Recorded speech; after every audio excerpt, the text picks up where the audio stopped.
When I was young, I used to imagine how it was possible for people to speak to me through a box that was called the radio when I was much younger.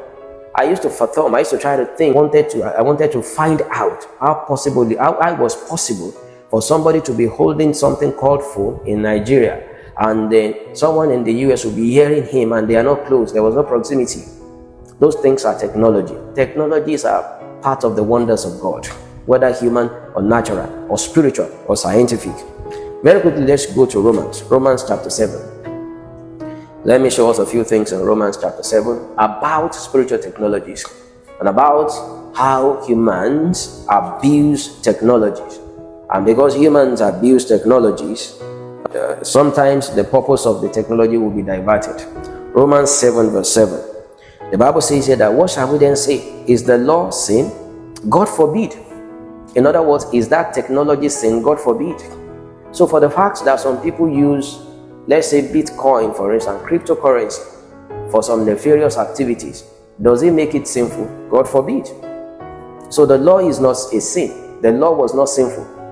And it goes on to say that, nay, I had not known sin, but by the law. For I had not known lust, except the law had said, thou shalt not covet.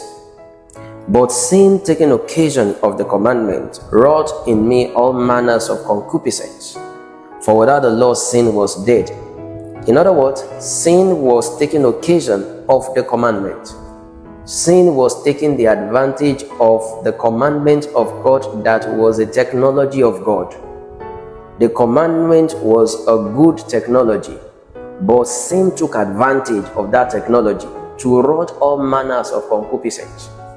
So anytime God gives a technology, the sin in the human nature will try to take advantage of it to wrought all manners of evil. So who you are supposed to blame is not the technology. It's actually you that is sinful, that carries the sinful nature. It is your sinful nature that is corrupting the technology, not the technology corrupting you. So when people say, don't use the internet, don't do this, it's not the internet that is corrupting people. The people are the ones that are corrupting the internet.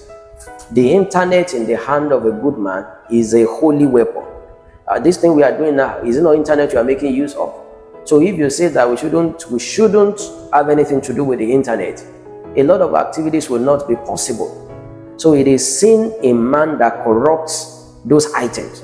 Technologies do not corrupt people. People corrupt technologies. So we have to have that perspective, because we see now that in the Old Testament, the law was not technology. God gave that technology, but man corrupted that technology because it was sinful. It was sold under sin.